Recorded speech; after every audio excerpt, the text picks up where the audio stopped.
Hello guys, আজকে দেখো আমার মুখটা কি লাল হয়ে গেছে, কারণ গতকালকে আমাদের বাড়িতে কালী পূজা গেছে। আর কালী পূজাতে কিন্তু আমরা অনেক এনজয় করেছি, অনেক আনন্দ করেছি। তো আজকে হচ্ছে বিসর্জন, তো বিসর্জনে যাচ্ছি। আর এই পুজোতে আমরা কি কি করেছি সব কিছু থাকছে আজকের এই ভিডিওতে। তো সম্পূর্ণ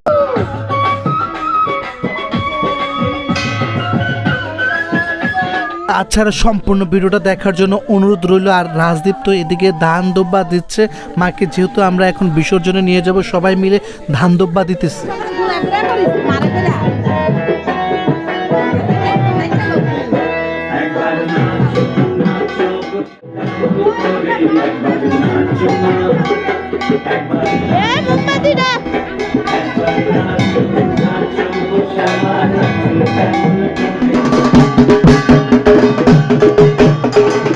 আমরা সবাই মিলে কিন্তু এই পূজাতে অনেক আনন্দ করেছি, অনেক এনজয় করেছি। আর এই পূজার আনুমানিক বয়সটা আমি বলতে পারবো না, আমরা কত বছর ধরে করে আসতেছি। সেটা হচ্ছে আমার জন্মের আগে থেকে আমার দাদু এই পূজাটা আরম্ভ করেছিল, কিন্তু আজ দাদু নেই। পূজাটা হচ্ছে প্রতি বছরই। সবাই আমাদের জন্য আশীর্বাদ করবেন এই পূজাটার জন্য, আমরা যুগের পর যুগ এই পূজাটা এভাবে করে যেতে পারি এবং সবাই মিলে যেন আনন্দ করতে পারি, আনন্দ উল্লাস করতে পারি। আসলে অনেক আনন্দ করছি, কিন্তু সব কিছু ভিডিও আমি আপনাদেরকে দিতে পারি না, কারণ অনেক ব্যস্ত ছিলাম।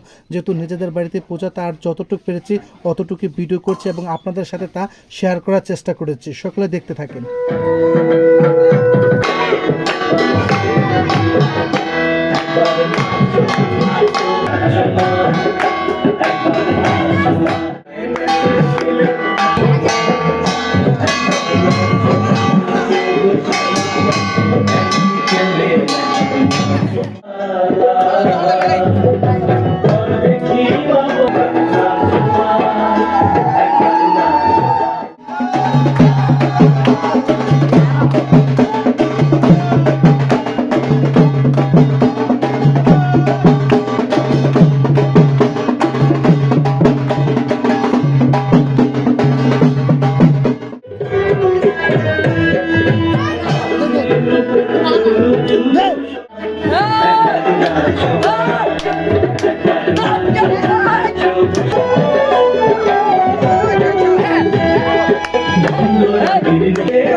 তো এখন হচ্ছে মাকে বিদায়ের বেলা, আমরা বিদায় দিতে চলে যাচ্ছি, বিসর্জন দিতে যাচ্ছে। আর এদিকে টিকলি তো ধূপকাঠি নিয়েছে, খই ফুল ছিটিয়ে দিতেছে। তো আজকের এই ভিডিওটা কেমন লেগেছে অবশ্যই কমেন্টে জানাবেন, এবং ভিডিওটাতে যদি কোনো ভুল ত্রুটি হয়ে থাকে তাও কমেন্টে জানাবেন।